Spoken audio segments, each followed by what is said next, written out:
This thing's a stud. Oh, he's way bigger than I was thinking. Way bigger. Wow. Oh my God. He's like almost. Stop swinging that thing around. You're gonna hurt something. Almost cut the video.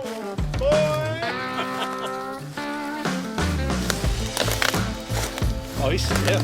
He's stiff. He's stiff. He's stiff. Oh, it is? Oh, yeah. There you go. He's dead as fuck, dude. Hell yeah. That's no blood trail at all. No way. This is right where he fucking. I see a hole in the beans.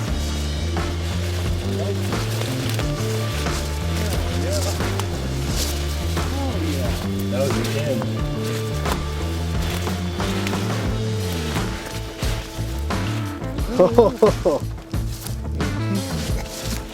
Oh yeah.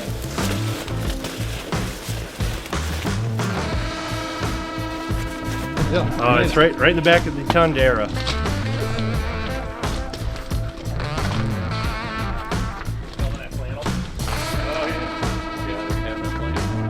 I can't see it. It's all dark.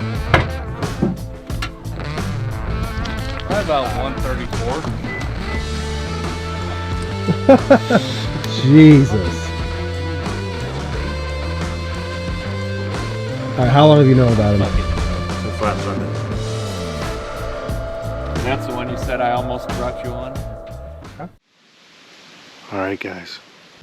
Welcome to the Deer Shop Podcast, presented by Siman Brothers Outdoors and the Leaky John Boat Company. He went and watched a movie that has a $200 million production budget, and then the next thing he watched was our video on YouTube that has a $0 production budget. This is the first buck I've shot in over 10 years. Your track job was the first fun track job. That kind of like, I think part of my life was influenced by that night. Then you miss him 3 times with a rifle at 70 yards on video for the whole world to see. Yeah, that's what killed it. 5 years ago, we couldn't shoot a deer at 100 yards with a slug gun. Now you're shooting turkeys at 100 yards with a shotgun. Joey takes The shop is closing up. Make sure he takes all his right antlers. You can't leave anything. All right, guys. Deer Shop Podcast, episode number 81. We are in the studio today, me and Isaac, with Ryan Kacic, Mr. Automatic himself. Took it down to the wire this year. But we're going to get into that in a minute. We're going to break the ice here for a little bit.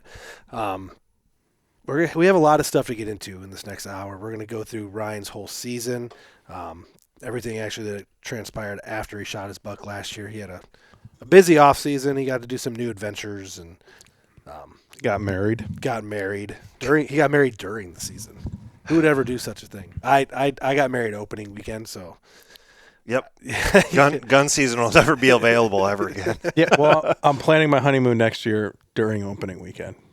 I mean, that's not so bad. Yeah, so Like archery season? yeah, Okay. So you're not going to be here at the house for like next year or this year? this upcoming year. So this upcoming Ohio opener, you're not going to be here? Correct. Well, don't worry. We're going to party pretty hard. I'm pretty sure the next 100 gun seasons in Ohio, I will be Busy doing an something. anniversary. So. Yeah, but you're not much of a gun season guy. So No. we'll get into that later too. Do you want to give anyone a shout out while you got them right here? Is there anyone you want to shout out while you're on the podcast Oh, today? shoot. I don't know. Who should I shout out? I don't know. Sometimes there's things that need said. I'm trying to think if there's been anything recently, and there really hasn't been. Well, we still haven't got Nick on to do his rebuttal. Yeah. Oh, I got that He written was down. supposed to come tonight, but he's too busy. So I got that written down as my second thing here. What makes a trophy? What makes a trophy? For me? You want to know? Yeah, sure.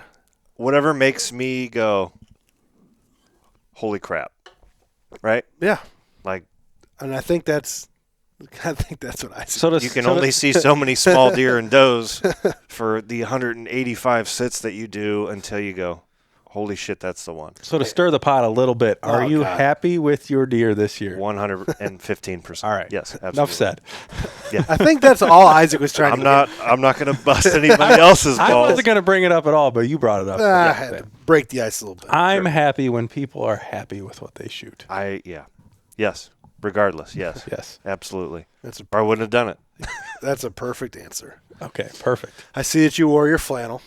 I actually wore one too, just for you today. I didn't wear one. This is the famous Legendary. Wasn't Whitetail, used right? this year's. Yeah. Oh yeah. Yeah, that's what mine is too. Where's that? Right Yep. there. Yep. I think I've bought 3. I think this is my 4th one I've had over the years. I don't think The I've ever original, bought one. my original. Well, actually, you're right. I don't know if I've ever bought one. I think they've all been like Christmas gifts and stuff. 100%. But they are great. My first one though was a medium, and I really loved that one, but it don't fit no more. What size is this one? Probably. It's a large. It's a large, and they fit kind of still big. fits. They fit kind of big. So a lot of people will talk about the hunting in the flannel, and it's like a cool hipster thing to do.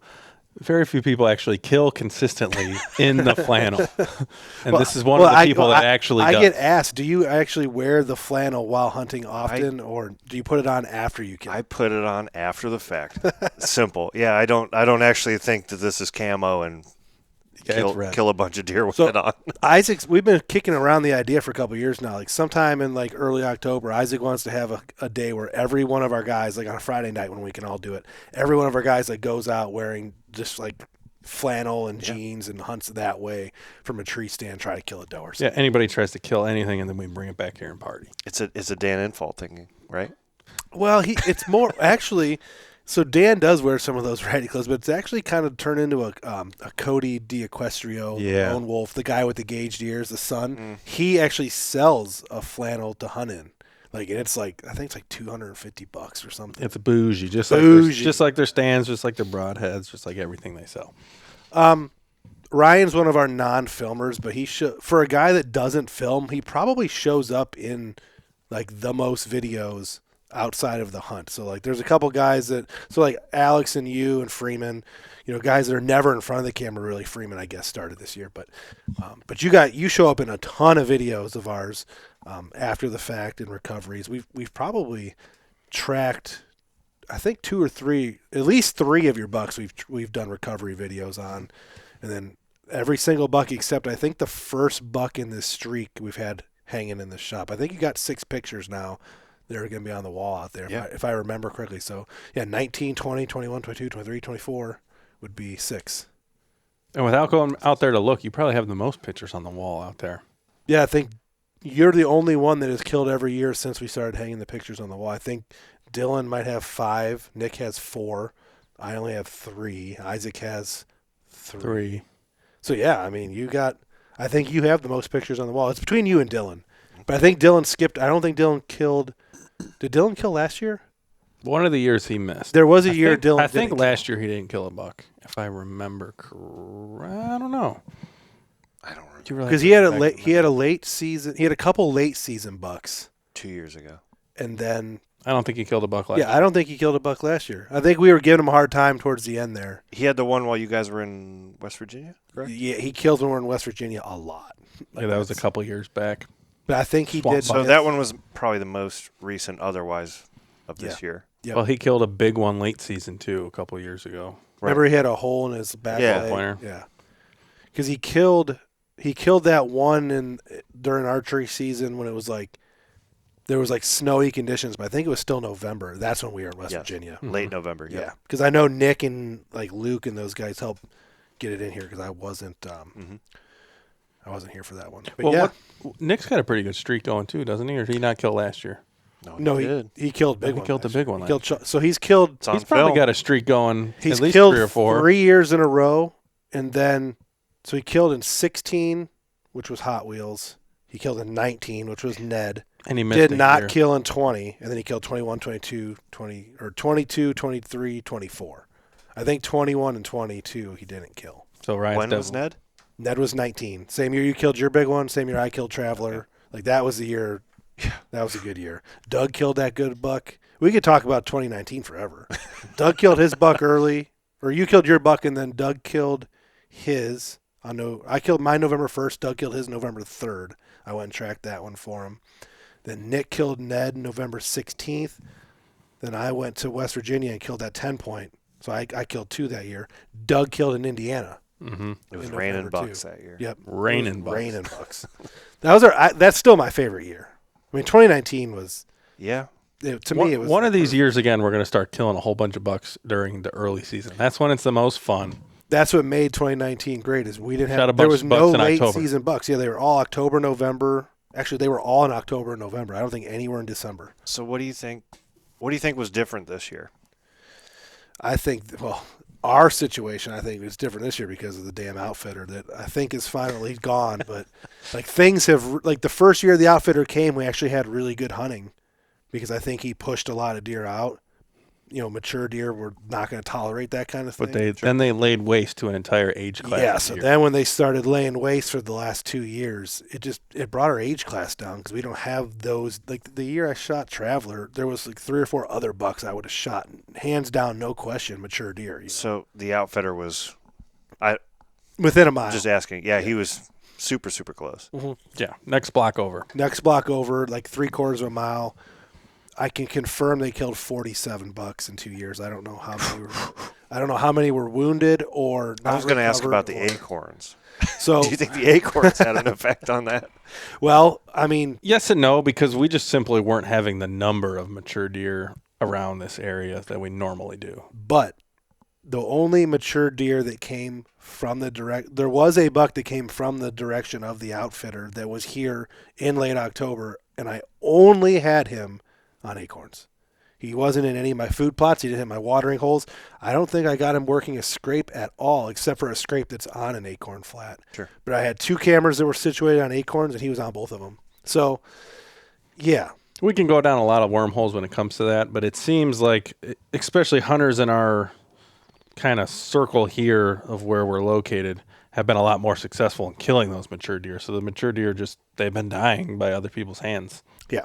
I don't know if people are just getting better at targeting them or if it's something to do with baiting, something to do with acorns, something to do with drones, something to do with...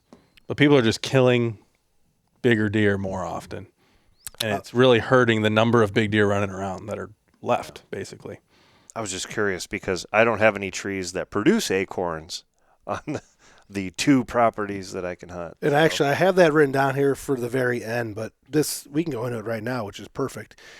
Over these 6 years that we've been, this is year 7 of your streak that we've been, documenting it and following you and all this stuff.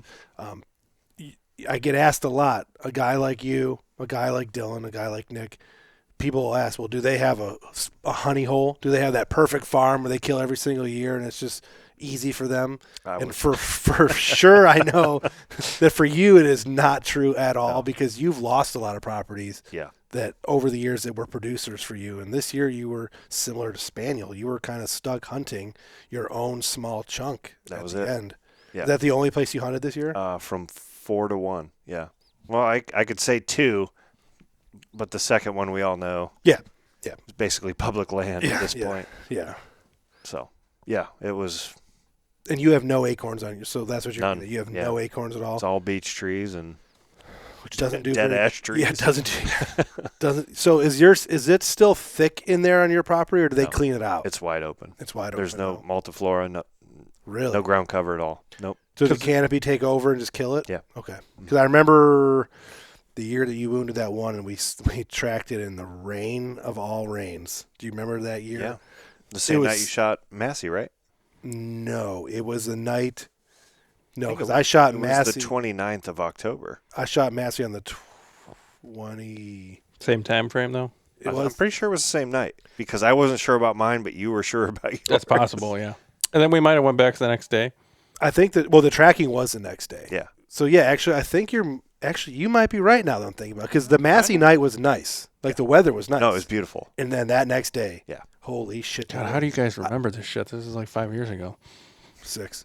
What was that, 2020? 2019. Or no, 2020. The October and November nights are just etched in your minds. Someone else had me confused because someone else killed that night. That was the night that some dude, Medina County Hunters, killed a giant. There was a picture of it on the back of the 4-wheeler all soaking wet. They were also tracking. They asked our help, and we're like, we can't help because we're tracking for you. It was Jason Salzner and what was his name? The guy who shot the buck. He kind of disappeared. I don't hear anything about him anymore. His buddy, right? They're not buddies now, I don't think, but they were buddies. Do we need to say his name? I don't remember. I don't remember his name, but he killed a giant buck, like a 170, 180. I mean, it was big. And I hate to beat a dead horse, but this was back in the era of fun tracking jobs before drones became a thing. Yes. Way before. We had to go out and find these deer. In the rain. Couldn't just. It's terrible. Uphill both ways. Dogs were hot. So Dogs all right. were the big thing. Dogs were big for a couple of years. Like, I liked the idea of dogs, but I still In practice, I've never been with a dog that has found a deer. Now, to be fair, you're only calling the dog when it's hard to find the deer. and every deer that like we brought a dog out to track, They didn't like die. Tyler's and Mark's, all these they didn't die. Like they actually live. So The it drones wasn't are just. the dog's fault. I'm always gonna talk about them. They're just incredible. What they can do. You can zoom up there, see the deer if it's still alive, where it's at, it's dead. It's incredible. I'm still entirely undecided on whether I find it ethical.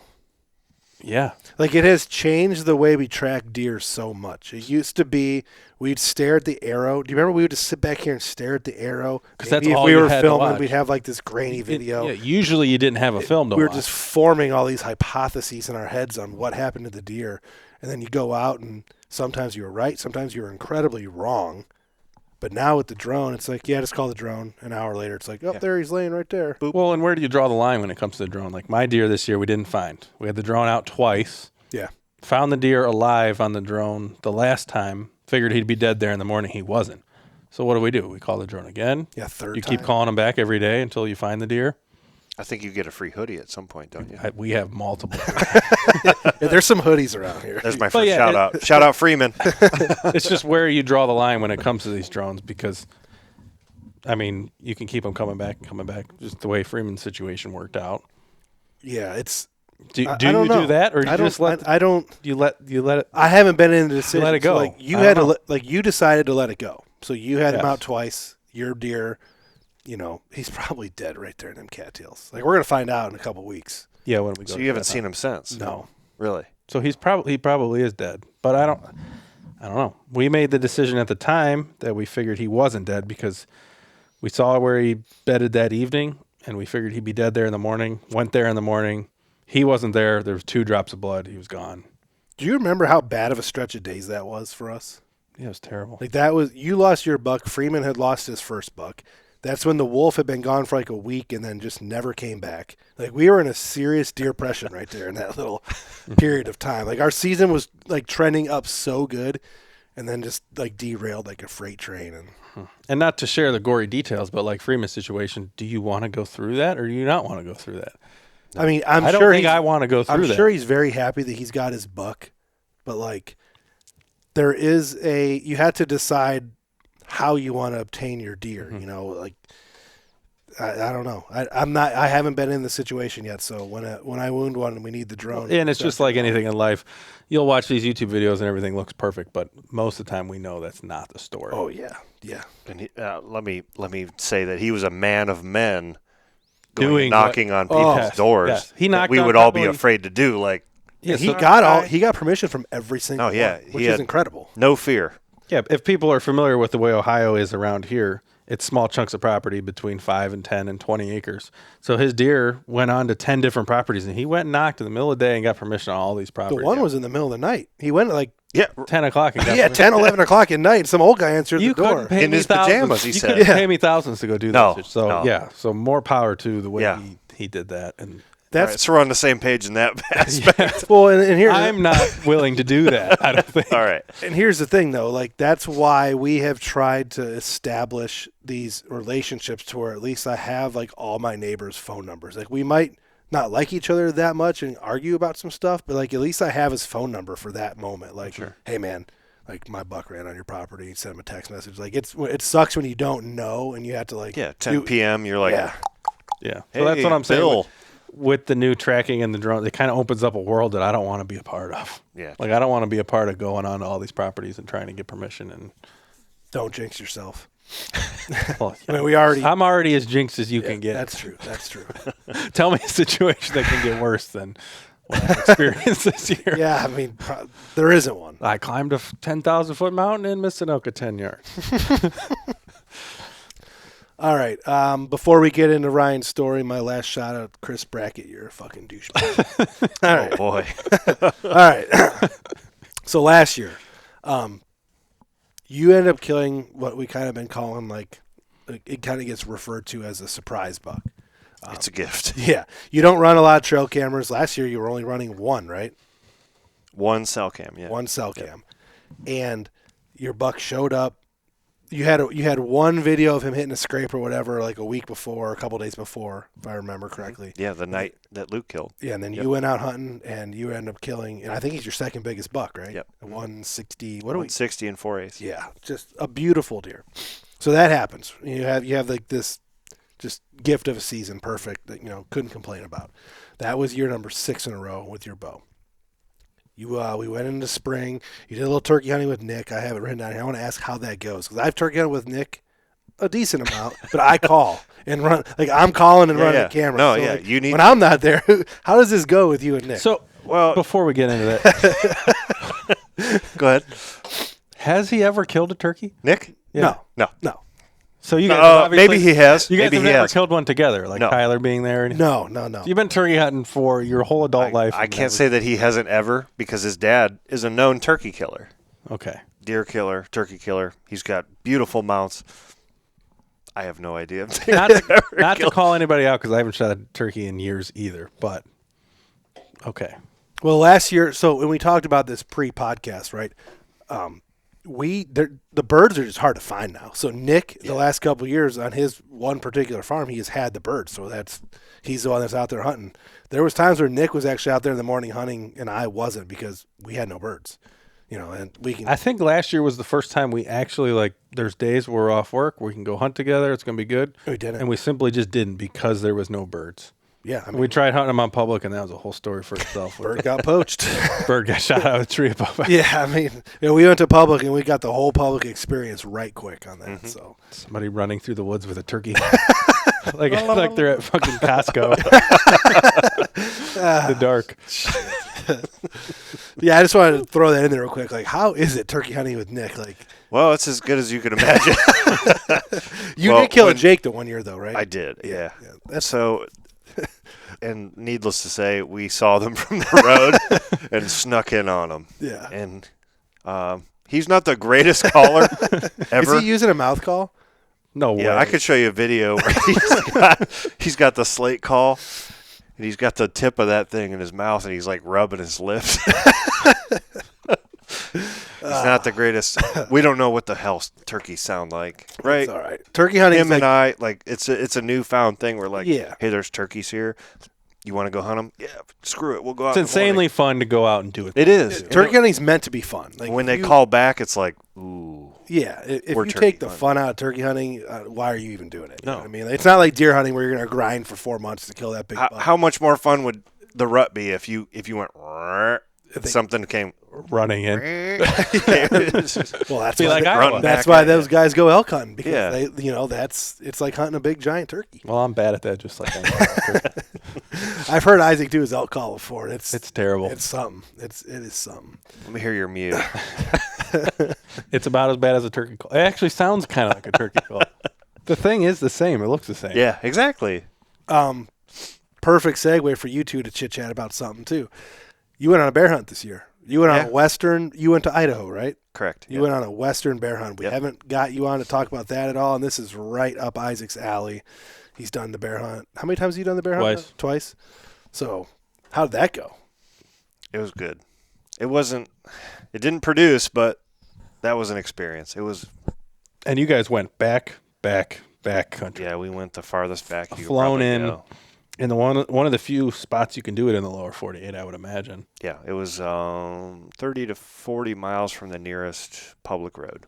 Yeah, you've talked about that before on the podcast for Isaac. How there's legitimately only a handful of spots in the contiguous United States that are more than 20 miles from a road. Right. Yeah. It just doesn't exist anymore. Yeah, and I've never hunted an area where it's like that. Like I've hunted a lot in Montana, a little bit in Idaho, but the southern half of Idaho. This I would presume was in the middle of Idaho, upper Idaho area. Yeah. There's not much to give away. There's only a couple wildernesses that are able to do that. Yeah. But where I go in Montana, you think you're getting remote, but if you go up over the next mountain, there's a road. Right. There's a road over here. Road within Indian 5 reservation here. Indian reservation there. We're walking 10, 15 feet from mule deer because they don't know what the heck we are. Yeah. That'd be awesome. Yeah. That was the weirdest part. And what are those the grouse? Like the sage grouse. There's 10 different kinds of them. There's the one. It's not so bad when you're doing that. It's bad when you're walking. No, that's what they do. And they bust up in front of you. Yeah. And they're the size of turkeys. Mm-hmm. We call them whooping chickens. Yeah, Isaac had in the one bear hunting video. Isaac had a really good video. Yeah, and this one had like a crazy red feather thing. I got all. There's a bunch of videos. different species of them, and some of them you're allowed to shoot, but some of them you're also not allowed to shoot. So we've never messed around with a that. gray or a silver grouse, something like that. Remember when we saw that turkey awesome. at like 5,000 feet? Yeah, I watched that video yesterday. Yeah. Like, yeah. What a fail of it. So while we're talking about your bear hunting trip, we can talk about ours 2 years ago. Ours at 2023. We went to Montana for 16 days. We saw a bear walking to our first spot from the truck, and then we saw a bear in the first 20 minutes. Yeah. And then we went 15 more days. Didn't see a bear. Seeing turkey and deer. That was it. We saw a turkey at 5,000 feet. I'll never forget. We thought it was a bear. We're doing our glass, and like this black thing is walking through the trees. This little clearing. Everyone's getting ready. There he is. There's a fucking Yeah, turkey. Jay gets down, us going. I got my camera up. Everything's like cool. And then, you see it looking around. You're like, what the? Almost shot the damn thing. Just out of spite. It probably was turkey season. So did you guys camp with a group of people, obviously? Like, you camped by yourself? No, everything was backpacked. So it was a U.S. Air Force dirt runway next to a river. And it was drop camp, see you in 7 days. So they just drop you off, and you're like, all right, we're going to climb to that top of the mountain in glass and look for bears? Yeah. It's where do we go from here? Man, that's a hell of let's an go that experience. way. Yeah. Yeah, that'd be awesome. That would be awesome. And So- you guys did see some bears, right? Yes. But they just, I will. All the glory goes to Seth. Yeah, did all the planning. And you guys know Seth. Yeah. His logistics are He is next level. Yeah. He's a guide in his own aspect, and I can't give him enough praise. Yeah, I'm going to try to get him on here one day to tell his adventures. Yeah, we'll get him in. I'll have to talk him into it. He's nothing but knowledge. He's amazing, to say the least. But no shots, right? No. Oh. One. I kind of feel like that's a yes or no question answer. No, the one was definite. There was a trigger pulled. No shots were taken. It's like day 4 of walking along a river, and and he's like down. I'm like, not an easy thing for Ryan to do. No, not a small guy. Yeah, wearing 50 pounds on I'm your back. packing 6 days worth of food and everything else, camp, gun, and down. I'm like, oh, what? Oh, he's taking pictures. He's got a badass camera. He takes beautiful pictures. I'm like, oh, yeah, I see it. It's an osprey and a tree that broke off. Big ass nest, and it's just like, yeah, real photogenic. And he's like, do you see it? And I'm like, yeah, it's a nice osprey. And he's like, no, right there, a bear. And it was probably 70 yards. So he's prone, gun, safety off, ready. He goes, call it out. And I'm like, 75. It doesn't matter. It's close as shit. 120, 130. And it was like, they just don't stop. There's no, it's, yeah. Yeah, we had a similar instance when I was with Jay. Except it was at like 450 going across this flat, huge bear, and like we just couldn't get him to stop. He would stop 475, 525, and then he would stop at 550, but he's right on the crest of a ridge, and like that's just how the bear hunting was. If you didn't find them feeding, they were moving. Did you see any color phase? That one was because Idaho has a lot, of color phase. And we saw it was similar. Yeah, we saw a white whale of a bear, and I'm still trying to figure out. We sure that wasn't a grizzly? We saw it so I think back. We saw it so fast, it was running away, and I just remember seeing its big ass. I remember the jelly rolls. Like just the shutter. Yeah. Yes. Because it was running down this logging road. Then it's kind of, we turned a corner, and it was running down this, and then it like shot down the ridge. But I just remember seeing it like flubbing. Like it was a huge bear. And it was huge bear. Probably at what, 150 yards maybe? I would say maybe 100 yards at first. Yeah.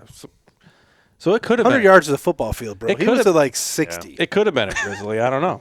See, I always thought it was a grizzly. Just like I thought there was a chance it was a grizzly because there's not a lot of color phase bears, from what I understand, in the area of Montana that we were hunting. The 2 years I've hunted, I've seen probably 10 bears, and they were all black. And that you never hear about. I mean, they do kill color phase bears in Montana, but they are so rare. But what's less rare is grizzly bears moving in. So like, but the area we were in, I don't think was super grizzly bear thick. So there. I don't understand. But they do move through there. So to play the devil's advocate on that, I don't understand why the area we were hunting there isn't more full of grizzlies because there's all that private land with all the elk and food they could ever want. There's not a ton of people, like not a ton of pressure on the area. So why wouldn't a grizzly bear to take up those valleys, you know? That's true. And not to give too much away, but how close we were to Indian reservations and stuff. I don't know if grizzly bears play friendly on Indian reservations because they have different rules. They do probably kill them. They do things different. I think if they see one, they kill them. But I can't say that for sure. Sure. Did you guys see a lot of bear droppings? Yeah. You see a lot of elk droppings. Whatever. Oh, yeah. See, that's I can show you a picture of me eating lunch with my Nalgene silo next to a pile of elk shit. So we saw a immense amount of elk. It's crazy to me. I couldn't get over how much – we couldn't tell if they were elk or moose maybe, droppings. The mountain range that we were in, I mean, the entire ground was covered in just these giant shit pellets. We're on old cuts. I don't know. I'm assuming they're logging cuts, probably not mining. But I'm assuming they're old logging cuts. So on these super steep mountains, there would just be like 5 of these cuts throughout. Sure. So we would camp and we'd travel via these cuts. And these cuts, they would just be completely covered in droppings. Yeah, I mean, like the entire trail was just droppings. Yeah. But we didn't see very many elk. And it looks like peanut We just seen a couple size. cows. That's all we seen. You found a moose shed. So we know there was some moose there because you found a moose paddle. Mm-hmm. I don't know where it's at. It's back here somewhere. No. It's rare. Oh, is it? See, he just. Oh, it's in there. You guys just like sift through this shit. Yeah, so like I found that in a one. library. Listen, man, that's our life's work back there. So we've never elk or deer hunted in that area, but this year if I'm going to Montana, which if I draw the tags I am, I'm gonna make a point to go to that area and elk hunt for at least a couple days. Mm-hmm. I mean, even though it's the toughest country you can imagine. Are you Did going to you go see them there? Yeah, we saw some elk. I've only ever been there in the spring, and the problem is the country's not super remote. It's basically mountain range, road, but this mountain range is so steep and rocky, and like the valleys in it are like rock climbing valleys. So I don't know. There's a lot of rock slides, like rock glaciers, basically, like where you're not going to walk across them because you're going to just tumble rocks. So I don't know how much the elk like being there in the rut because it's so steep and rocky. Didn't we find a cow carcass in the river? Remember that one river we crossed? Wasn't there a carcass there? But there's farmland below it, so I would assume a lot of those elk are hanging out in that farmland because they love that shit. The gobblers sure were. Turkeys fucking everywhere there. Regardless, if I get back there this year, I'm going to go to that area, even though it's kind of far out of the way. Would you do it again, the Idaho thing? Yes, and Seth wants to go back right now for 8 weeks at a time, if he could. He got the bug. That is his forte. Yeah, he's into the bear. No, has he ever thought about going? No, he's into like everything on your back, going out and being part of the woods. Has he thought about going and hunting something else in that same area? Elk, deer? Oh, I tried to talk him into elk, as many elk as we saw. And obviously we picked up 2 elk sheds. Yeah. 2 really nice. He spotted the one. It was like 1,400 yards. He's like, I'm getting it. 1,400 yards with a spotter. Did he go get it? I got pictures of, we got it. He got his and I got mine. Mine was, we climbed 3,000 feet with 60 pounds on our backs. Just to get a lot of fun, man. With my trekking poles. And I'm like, that one's mine. And he's got it on video. Like, while we have this conversation about the gear going, was there any gear that you remember that was like life-saving or just like the best of the best that like you would not do without? Definitely the damn GPS, the Garmin. Yeah. Just to be able to can't do it without that. Just to be able to contact home and all that. You need something. The inReach? You need something like, the inReach was. Did you get one or no? No, I used Dylan's. Oh, yeah, that's right. I used Dylan's when we went.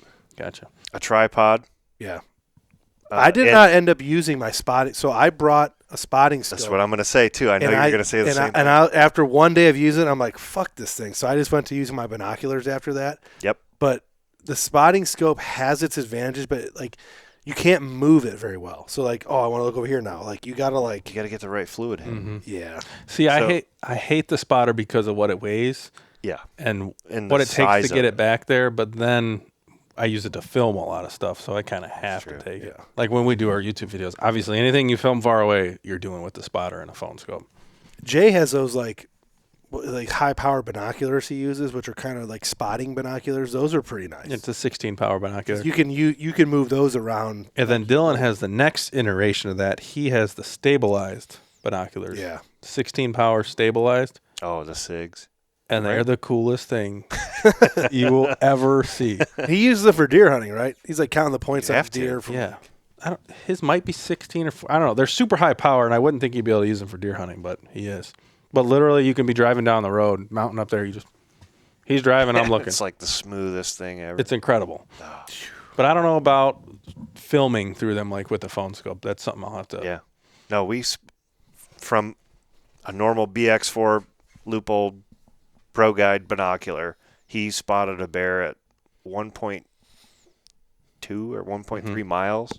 Well, as the crow flies from Onyx. And I remember, so this is a whole nother conversation. We'd sit there in glass for 16 hours just staring through the spotting scope at something that's between 500 and 2,000 yards away, so not super far away. But the year we saw all those bears, every single one we saw with our naked eye first. Yeah. Because you just see, you see a black thing, you're like, oh, what is that? And then you pull up and it's a bear. Kind of messes you up too. Yeah. So the spotting game for bear hunting, I think, is a little bit overrated. I'll tell you what, I spent 16 days glassing for a bear and never saw one. Like, it was the worst. I'm telling you, like, we just went day after day, full day glassing, where I'm thinking, like, all right, this is like, there's no way we're getting skunked on day 10 in a row, right? So, like, we get all excited. We go to 2 hours in, and like, you're looking at the same, you're like, oh my God. Yeah, we go to a new spot, you can see bears. a whole mountain. You're like, if there's a bear on this mountain, we're going to be able to see it. And then, oh, yeah. We don't even see a fucking squirrel. Some of those days, well, we got kind of fucked. Do you remember we got fucked by the smoke? Smoke came through. So like there was days where we couldn't even see like 200-300 yards. I don't know. It was a whole thing. So I've experienced this a lot out west. I don't know if you guys did because it sounds like you were in a pretty good little mecca of game. But we'd be glassing mountains and mountains and mountains for days and not see any living creatures. I don't know if you guys experienced that. No, it'd be seen a lot of elk, a lot of deer. Something. Oh, it's just a pile of elk. Oh, it's just a pile of mule deer. See, we were running a whooping chicken. It's a porcupine. We were watching whole mountainsides and not see anything for days. Well, the one spot we went, what do we call it, elk spot, like Jay's separate little spot. That spot we did see a bunch of antelope, a bunch of elk, a bunch of mule deer. Like there was a lot of critters out and about, but there was no bears. That spot was on my list for elk hunting too. It all burnt down. Really, the whole area. That everything we were glassing you could see burnt down in like last summer. Damn, that kind of sucks. That was a nice little area. So I wondered because there was like that horse cabin. There was all sorts of shit. Not to give the spot away, but it doesn't matter now. It's all gone. Burnt down. So like where we camped, that was the coolest camp spot ever. Yeah, that camp spot was nice. No bears. Not a single fucking bear. No, we seen antelope at 9,000 feet for some reason. What? So, yeah, it was the whole thing. That trip was just fucking. There's like, there's elk way down there. One lone antelope doe on top of the mountain. Yeah, I can't. She came over the top, and I'm like, "What the hell is that?" It was high and open though, so there was like sagebrush and shit up there, so it made somewhat sense. So did you see more? I know you went to Idaho at one point, right? I've been elk hunting in Idaho, yeah. Did you see a lot of shit like on your way into Idaho? Like we saw bighorn sheep on the side. They have a sign that says, "Watch out for the bighorn sheep on this rock face right here." Yeah, and they would just be there. Or anywhere you would see like open rock mountain face, you see mountain goats. And they're just, or antelope everywhere. But antelope everywhere. Once you hit South there, Dakota, you're seeing antelope in every field. Yeah, all the way. Which is super cool. And it's like, hey, why don't we shoot antelope ever? And it's like, oh well. I tried that last year too, or 2 years ago. It's not that easy. I shot at two of them, and they ran away before the arrow got there. They don't call them speed goats for nothing, right? You're like, shoot, you're like, oh yeah, it's perfect. 72 yards, perfect. Yeah, it was my last Utah experience. 75 yards. Oh yeah, I could hit a target at 75 yards. Thum. That thing turned around, thought about it, and rolled out. And why do they run? You can't hear this bow from 72 yards away. Silent, 72 yards. Exactly. They see the arrow coming. They have to. They watch the Luminox come and they run away. So perfect. Why Dylan doesn't shoot Luminox? Well, perfect segue. Once again, your mule deer hunt this year. I didn't go on one. Oh, you didn't go? It was not 2 years ago? No, yeah, we went. We did the spring bear this year. Okay. Yep. I went mule deer hunting. So I only get 2 weeks off right now. So I did spring bear, wedding. All right. For some reason, I thought you went out with Nate and were hunting mule deer this year. But okay, that was last year. Yep. That was like 2 years in a row. You guys went, right? Yeah. The year that we all went, and then I went the following year. And then me and Dylan went this year. Which pretty much the only reason we didn't kill is because we were ill-prepared, out of shape, and just not ready for the type of hunting that we had. Because we seen deer. We seen lots of deer. It was super hot and dry though, wasn't it? Yeah. Like, We had no way to survive with the deer long enough to be able to kill them. Sure. Like no water, no four-wheelers, no. Well, 2025 is here, and you got 2 more weeks of you got 2 weeks of vacation. What are your plans for this year? Well, I leave Wednesday for Alabama. Okay. Doing some hog. All right. Some. You're going hogging. Night hogging. All right. Yep. Nice. Seth and guy we work with, Tyler, that was here yeah, last yeah, year. Yep. And that's that. I'm going to put in for Utah. You are going to put in for that again? Yeah, Nate can't go. He can't go. He's having a dosey. Oh. So there's Good that. for him. So it's going to be hopefully just me by myself. Well, Nick got permission to go. That's true, but yeah. You know how that works. Well, before you guys go, we'll get some pins because I got some spots. Yeah, especially if you can take some sort of vehicle, you'll be golden. I know the guy. The guy with the buggy. Yeah. Dirt bike, 4-wheeler, side by side. Do you have any experience with dirt scooters? And if you have somewhere to stay, that's another thing. I might be on my back, but I think mode of transportation definitely helps, at least to get you close. And a couple gallons of water. Yeah. So. Our biggest problem was, well, we can hike up in there, but we have no water, and it's 100 degrees, so we're just going to roast. What is your Western plan this year, Isaac? I know we've talked about you're going elk hunting. Yeah, I'm trying to go back to Montana for the general if I draw. Okay. Anybody that follows Western hunting knows that the drawing is the biggest ordeal. And I'm trying to do Montana General, which has taken 2 points to draw for the past couple years. But they're talking about it taking possibly 3 points this year. And I have 2 points. So you might be screwed. Yeah, might be screwed. Damn. I'll figure something out. You shot the tack this year. Well, going back to what I'm doing this year. Yeah. October, we're doing Maryland Sika deer. Oh, yeah, you did tell me that. Yeah. You did tell bow me. fishing. That's kind of cool. So how does that work? Do you know people that own land? So it's all public land. Okay. And apparently they were brought from overseas years ago, and they only live in the marsh. Yeah, everybody's seen the Meat Eater episodes. It's probably 10 years ago by now, but he went out in the marsh. So we're just trying it. And this is a Seth thing, too. So you'll find him because he's a logistic king. It is. You're not going to have a bad time. So the only way, I guess, and somebody prove me if I'm wrong, is an outfitter. An outfitter to go on private or public land. I'm not sure. I'm not sure how Maryland works. Yeah, I know that Maryland gives out like free doe tags in their regulations. Like they want you to kill a shit ton of whitetail deer there, but I don't know how the Sika thing works. Because I remember we went to our aunt's house. She lives in Virginia right there, and we looked up the I don't know if we were at a gas station or something. We picked up Maryland regulations somewhere, and they're like, "Oh, you can get 17 doe tags, or something crazy, or unlimited tags." Yeah. I think there's like a quota, but they never reach it. It's like one of those things where, like, technically, we want to shoot 100,000 deer, and they only ever shoot 17,000. Yeah.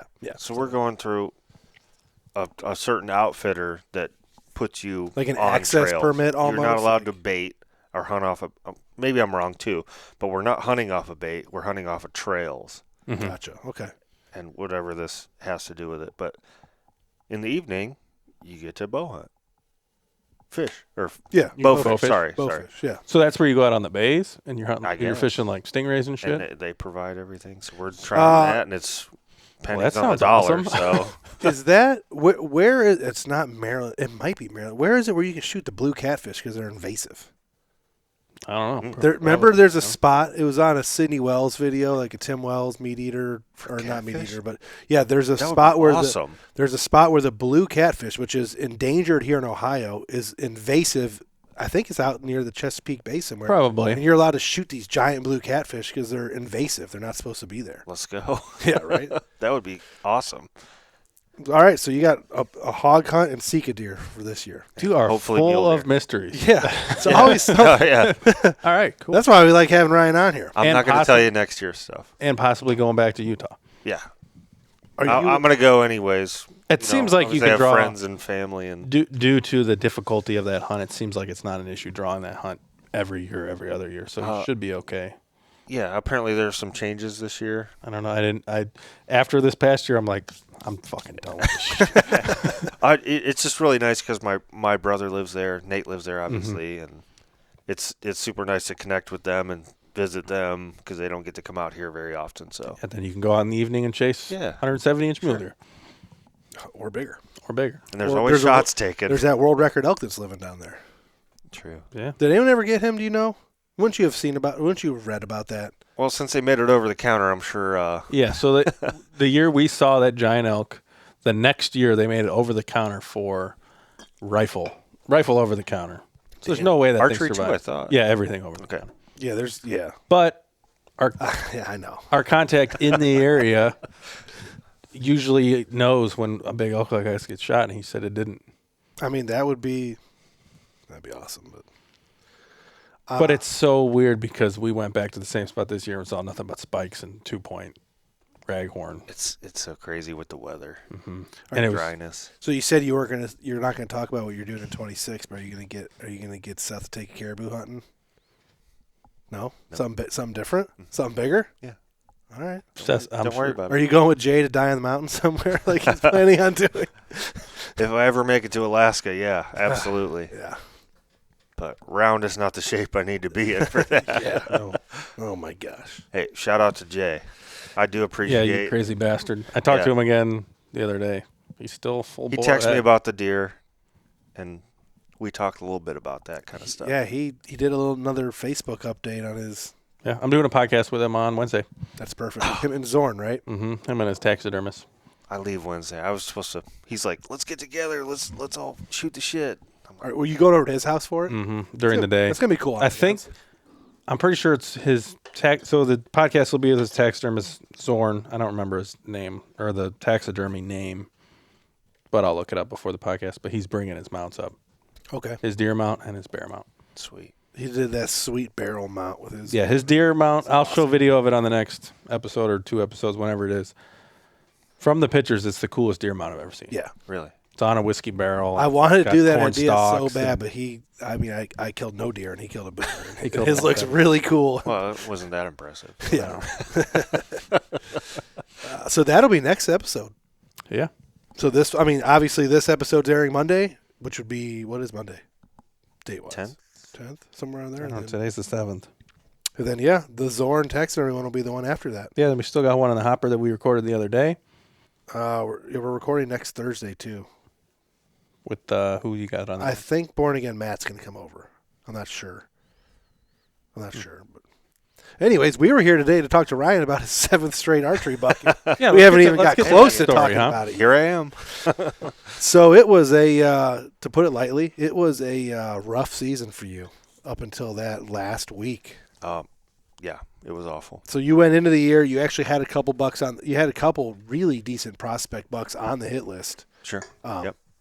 A buck you said you called the Valley buck, which is a deer you had experience with last year. And he got nice deer. I've seen a couple pictures. Too nice. And still alive, which is key. And then we've already had podcasts about both of these deer. The big one that Ryan Freeman was really trying to kill, they got killed by one of his neighbors, like real early in the season. You had that buck. And then the deer that Ryan ended up killing also, you had that buck as well. Yeah. We're very close to each other, so. The night before. Yeah, right. The night before. And the night that Ryan killed his buck, you were actually out hunting. Weren't you out hunting that night as well? I can't remember Not sure.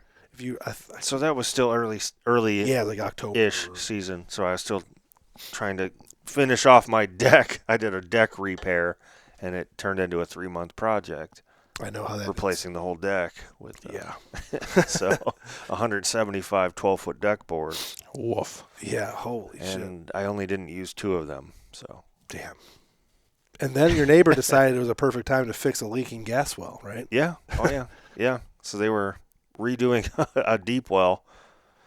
Less than 200 yards away from my door. Day and night. Day and night. They finished on Christmas Day. Oh my gosh. So that pretty much took up your entire early season, your entire rut.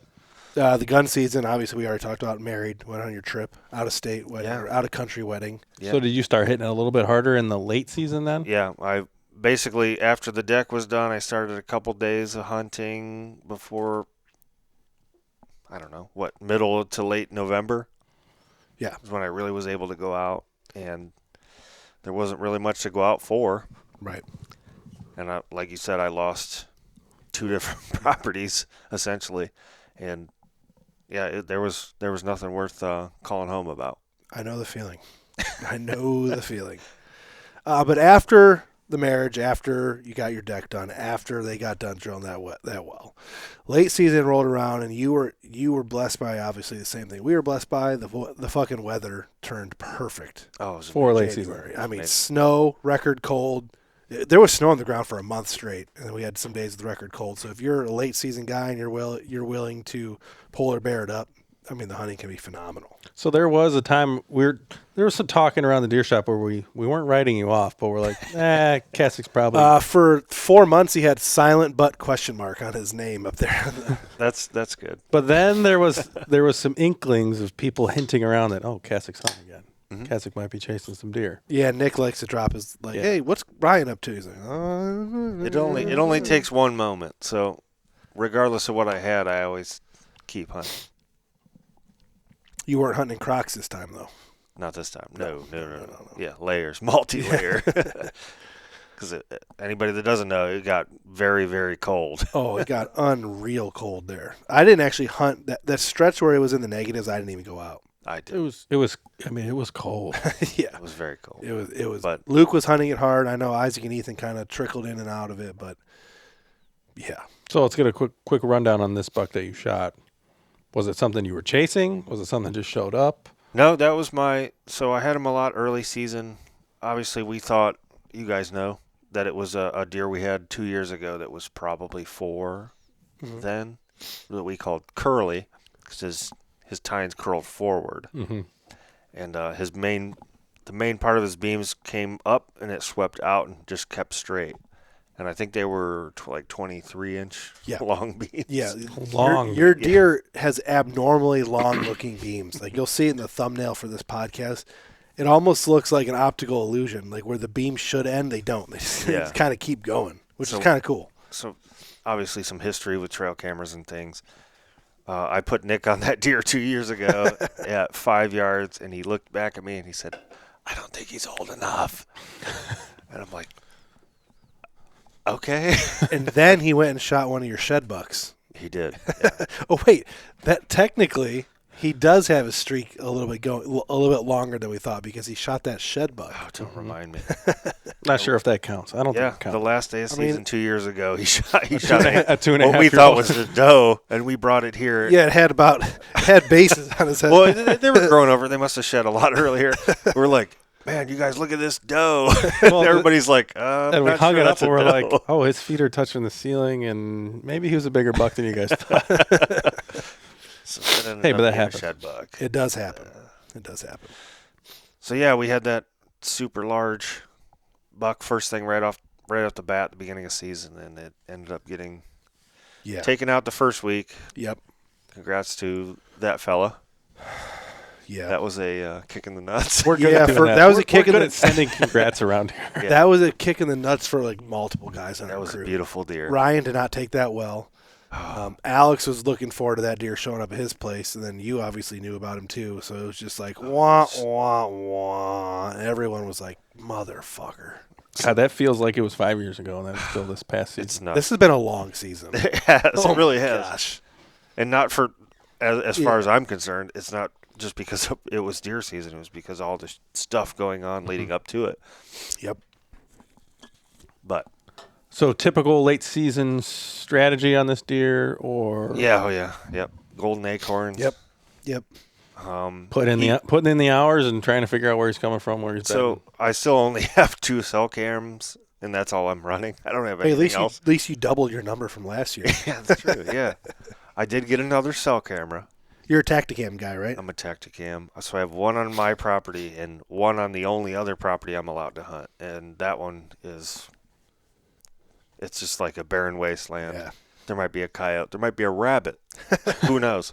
But I've gotten, 15 pictures in the last 4 weeks. That's good so stuff. That one sucked. So I'm able to get back behind the house and throw a couple acorns out, see what comes in. Nothing shy of a lot of deer. Yeah. But no bucks worth shooting that aren't 1-2 years old or just lost their spots. So this one would come in 3 a.m, sniff the deer that were on it, and roll out. A mature buck like activity. He wouldn't. I don't have a picture of him eating. Yeah, we've seen that a lot where he's just socializing. He's just checking to see if there's any does around still.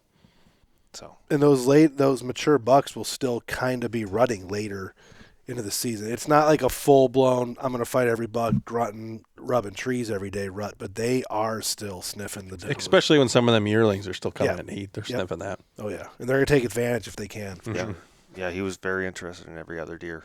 Not the corn. Because there was 2 times, going back to our last podcast, there was 2 times where the buck Luke shot late season came into the area where his corn pile was and never visited the corn, skirted it and kept going, or followed a doe out and never actually came and fed. Which, that's obviously something that we see a lot of with these mature deer. Right. Yeah, I'd only get 1-2 pictures at a time, then he'd be gone. Yeah. It's not like minutes at a time. He was there. He would come in, sniff around, maybe 1, 2, 3 pictures at the most, and he'd be gone. So I've never seen him on the hoof, and I've never seen anything on the hoof this season that I would even pick my bow up. Right. So going into the very, very last week of the season, literally the very last week, he was showing up more and more and more, still not eating, and even the day I shot him. So here's the whole scenario of that Saturday night. Sunday being the last day. Sunday being the second to last day of so season. Hours before the end of season. I get up in the stand. It's a northeast wind. It's the only time I've ever been winded by deer. I got up, I think, about 3 o'clock. About 3:15, a doe and a fawn came just to the east of me. About 5 yards, come underneath me, come over and eat, and they leave to the direct west, towards the southwest. Yeah. And all of a sudden she goes, Rrrt, looks right at me. And oh, the worst. You're like, here goes my hunt. Yeah. Blowing away. And I'm like, great, that's it. That's it. Because we all know Sundays. Yep. Sunday's the end. Sunday was bad weather day. So that happened. They bust off. So I'm sitting there. I'm like, and if you guys are religious, I don't know. My grandmother's birthday that passed was February 1st, and she was infatuated with cardinals. 2 cardinals, the brown one and the red one, came and landed like feet from me. Male-female pair. And I did a little, I'm not very religious myself, I can say that. But I said a little prayer, like, it's my grandmother's birthday. She loved cardinals. If this is going to happen, please let it happen now. Maybe 10, 15 minutes later, all these deer started pouring in. I gotta spit. You're So these deer start pouring in, and they're milling around the corner, they're chasing each other, bucking, doing little fawn doe things. And then, it got warm, it snowed, so underneath it was really loud. Yep. Real crunchy. Real crunchy. It was incredibly crunchy. So to my straight north, probably the best situation for me, these 2 little bucks, you can hear them maybe 100 yards or more out, and they're just, and all these does and fawns are looking over there like, uh-oh. These 2 little bucks come up, they start eating. And they, all of a sudden, the 2 little bucks look back, and all the does and everything, they're on the outskirts. And they're looking to the straight north, and you can hear, heavier deer. mm-hmm. Just the way they walk. They walk with authority. Yeah, and he didn't care. He didn't care if he made noise. Nope. And so I as subtly as I could, raised my binos out of my chest pouch, and I'm like, that's him. I could see the frame, so I lower him real slow. You just in a single tree stand? Yeah. And you know back there, there's nothing to hide behind. No. So you got to move slow. How high were you? whatever a full set of sticks So is. 20 feet at the most? Yeah, maybe. Okay. You weren't like one of those guys like 35 feet. No. I'm afraid of heights. Same. All of our stands you are know. 15 feet. Yeah. It might be 15 feet. Yeah, if I fall out of it, I'm not going to die. Yeah. You know what I mean? So I'm like, okay, bow in hand, knock it in. I got the range set. It's 33 yards. He comes in, busts all these deer off. I draw back, and I'm looking through my. I'm not the. I don't have the very greatest vision. Same. So I'm like looking through, and it's like around where the corn was. Obviously, it's like mud. Mm-hmm. So everything. So he's is blended dark. in with the Yeah, background. you can't tell. So I'm like trying to find my pin on him, and I can't find him. So I let down real slow, like the best I've ever let down. And one of those other little bucks was like, yeah, he's like, hey, buddy, I saw Busted. that. So he kind of like prances around, starts stomping. The little ones doing this? Yeah. Okay. So, and he's still like, the corn is to my, if you will, like northwest. Okay. And the wind's out of the northeast. So there's no way they could smell me. But the one saw me, and he's weird. So the big one, and I call him Baby Teeth. Yep. He's looking around like, okay, these guys don't like what they see. Something's up. I need to, so they all start like bounding off a little bit. I'm like, well, there goes this season.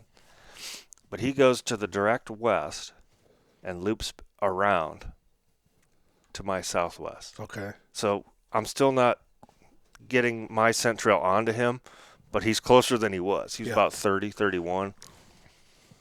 And he's not on the corn. Closer. And he's not on the corn at this point. He's not on the corn. So I drew back again real slow, aiming to the southwest. And I had a branch to get underneath. So I'm crouched down a little bit, leaning against this tree, holding my arrow back. And he's like, he didn't see me, but every other deer in the world probably saw me. Yeah. So they're all bounding off. And Yeah. staring. No, they're all Stomping. like, doing the stomp. Yeah. They're all like looking at me, and he's like, okay, we need to get out of here. So he turns around to leave, and I'm like, there it is. That's it.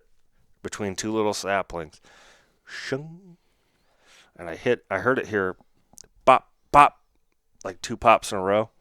You're like, oh. And then everything's gone, you know? And I'm like, He was quartering away, correct? No, he was perfectly broadside when I shot. But when you hear those two pops, you're like, oh, I just popped a balloon. One side, other side. Right. He was facing like directly north. He turned, did a 180 to leave, and when so he was going directly south. So I popped him as he was turning south. So perfect broadside, apparently, and everything busted off. It was chaos. Blah blah blah. I pull my I hang my bow up. Yeah. Pull my binos out, and I'm like, there he is. Nope, that's a different deer. Nope, that's a different deer. It's the worst feeling, like trying to find. So then, I just had to wait. I just had to wait till they were all gone, and I got down and I kind of referenced a tree, and walked over there real slow because it was still pretty loud. So it might have been 10 minutes later, and I'm just trying to look for my arrow. Yeah. And I couldn't find it. I'm like trying to shine my phone flashlight up at the tree because you're never standing in the right spot. You're always 10 yards off from where you. Yeah, exactly. That's exactly right. And I couldn't find anything. I'm like, this looks like fresh tracks. I don't know. So I went back to the tree, climbed up, and I'm like, okay, I need to be between this one and that one. So I climbed down, like looking at it as I climbed down. We've all done. So you're climbing down to the stand. You're looking back. Yeah, I'm like, so I waddle over there. I'm like, he should have been right here. And I look down, and there's blood. I'm like, oh, well, what was that second pop? I look like 10 feet further, and my arrow's stuck on the side of this down tree, and it's just painted. Just caked. And I'm like, oh. Best feeling in the world right there. Yeah, and I think I showed you that picture the next day, and the blood all over that tree. The tree and the trail going to it. I climb over this log that the arrow was stuck in. I'm like, holy cow, that's a lot of blood. Yeah. Follow it a couple more yards. I'm being real super quiet. I just have my phone light out, and I'm like, there he is. no way. Yeah, he's No right there. way. He's 10 right minutes there. later. I'm like, there's no way. I kick him. He's dead. I'm like, Yeah. what? So did you do the normal Kacic move and go run back to the house and get ready for No, someone to come over and track it? I honestly went. I'm like, out loud. I'm like, no way, no way. I walked back to the house. I got to the garage and I called Nick. I think I sent him a picture of the blood on the snow, and he's like, "Oh, nice, late season doe kill." And I'm like, "Well, it's not a doe."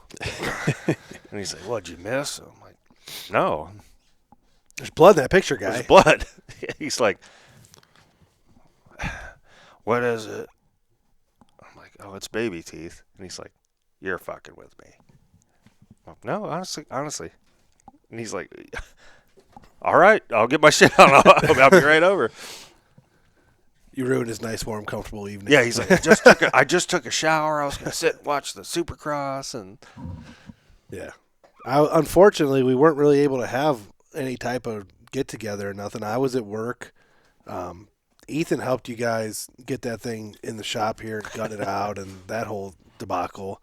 But it was really cold and it was weird. It was normally, even if it's late in the season, Saturday night, someone kills a deer. Usually we gather the troops, but there just really wasn't for that situation. There wasn't a lot of troops available to gather. And it was 20 degrees, shop's cold.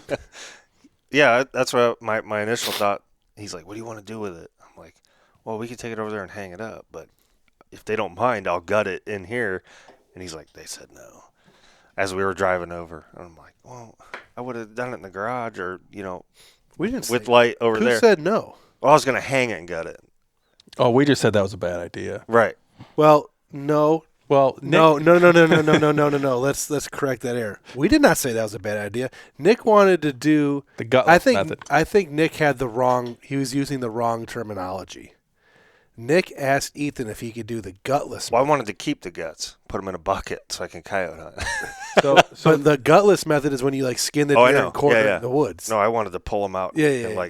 Strategically. You guys definitely could have hung it in here and gutted it. No one cared about we that. do that. Well, he didn't tell me Yeah, this. well, the We Nick pulled in wanted- next door.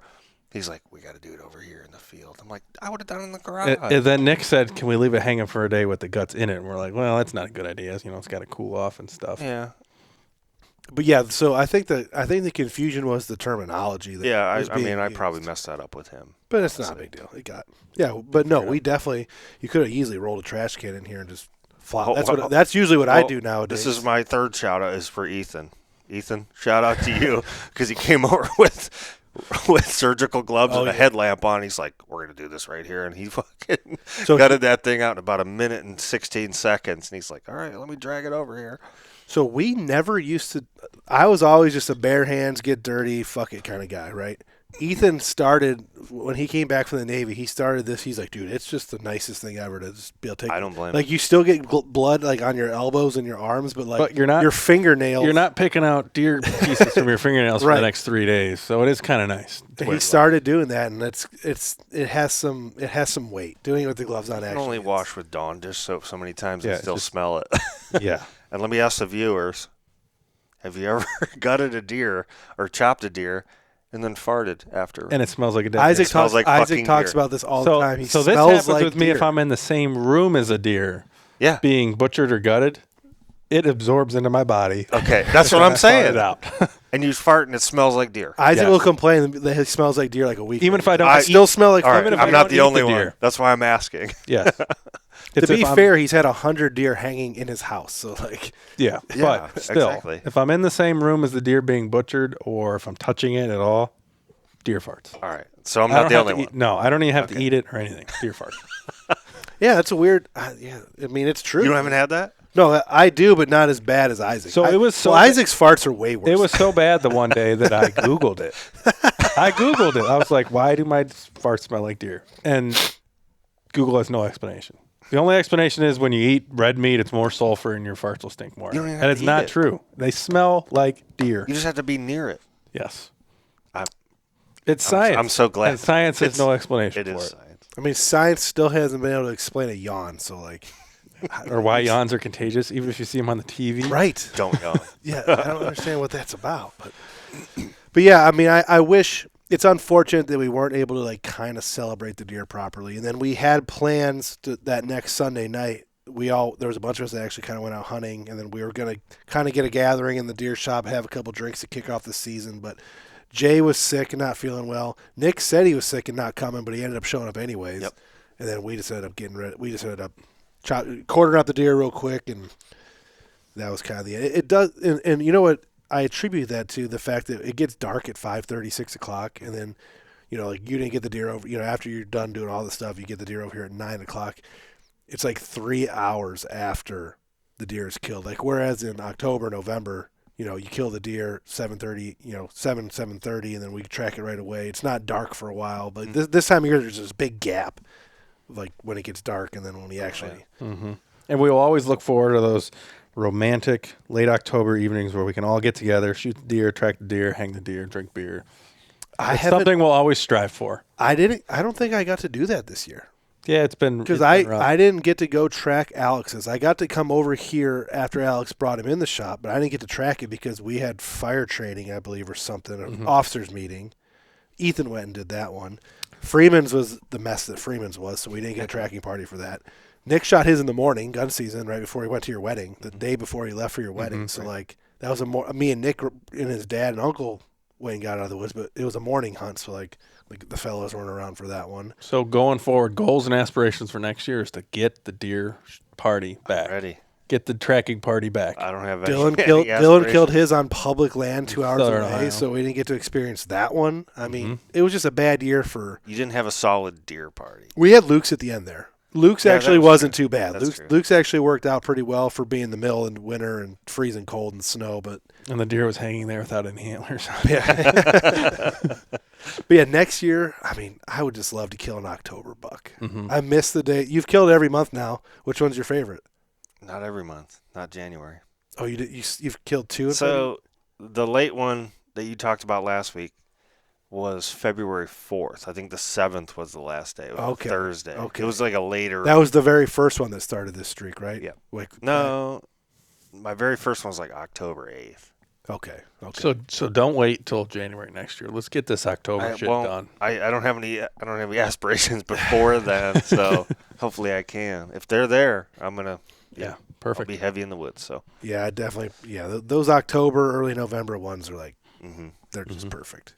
And with this, stick with us. We got a couple more people we're kind of interviewing when it comes to deer season, and then we're gonna switch up to shed hunting, I think. Yeah, we're going to have our podcast going forward. We got maybe one or two more that are kind of like deer hunting related. And we're still hanging on. And then we're going to try to just get in some other stuff. And, I mean, who knows what we're going to podcast about, but we're going to give the deer a break for a little while for sure. Because it's been 5 months of just talking about deer. Ran them ragged. Yeah. Anything else to add to this while we're here? You guys going to shoot tack together? Are you going? Ethan wants to go to West Virginia TAC, and I don't know if you guys were talking about that. That's probably the one we'll go to. We're working on it. Working on the plan. It's in May. It's a pretty good weekend. Not a good weekend for you. You can't go. Is it the weekend of the bachelorette party? That's fine. I wasn't planning on going anyways. Yeah. So we're working. Bachelorette we're working party? Well, his he wife's has to watch it's his fiance's bachelorette party, and my wife really wants to go. Mom wants to go. So Papa Dan. She made sure that I took off work for that 3-day stretch. So. So yeah, we're gonna work on tack, which is fine. I got Nick's bow shooting mint. Ka-ching. Did you get it? Oh yeah, Cromer tuned it all up for you. Yeah, I was 100 yards shooting broadheads. Just for fun. What bow? You're shooting Matthews as well? Yeah, phase 4. Yep. That's what mine is. That's what I bought from Nick. We'll see if it lasts. You got your eye on something else? I don't know yet. You go back to Hoyt? I've been thinking about it. I've been just thinking about a different bow. I was wondering about this because I know Nick's going to do what you do. I think because he's on the edge. We usually do what each other do. He's on the edge right now on whether he's going to get another Matthews or switch to Hoyt, and I figured it had something to do with what you. So, to preface, I don't have any issues with me shooting deer with a Matthews ever. I've never had an issue with my Matthews. I know he has. I know other people have. You have. Nick definitely has. But I don't know. Seth got a brand new VX3. Stretched the string. He lost 10 yards. Really? But he shoots 100 arrows a day. Yeah. I mean, the thing that sucks is I remember when we first started getting into this bow hunting thing when we were younger, we're just out of high school type age. You could get the flagship Hoyt or Matthews for like $750, $800. Yeah. Not no more. The price point's gonna They're like over. I think they're Hoyts over are over $2,000 for a bare carbon fucking bow. I mean, oh my god. Yeah. I don't know. I'm not the world's greatest fan of what Matthew's doing with the limbs. Mm-hmm. A lot of people aren't a fan. Like we hear about the limbs a lot. So Cromer, I was talking to Cromer, our bow tuner guy. He said the way the new Matthews work with the adjustable top hats. Right. He says it is a mechanism meant for failure. The way it works. The top hats are brilliant, but the way this new system works, he says it torques the limbs when you adjust them too much, and he said he does not want to work on those bows. Damn. And to change strings and to do things where you have to take the cam off. It's like spring loaded, like fucking. You just set it on the ground yeah. and just put your elbow on it, right?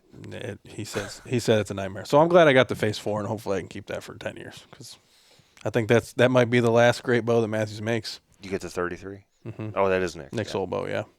Because the lift had so many issues, and these new ones are God knows what. Ethan has the lift, right? Which he hasn't had any problems with it yet. No, he's killed a lot of deer with it. Yeah. So, cool.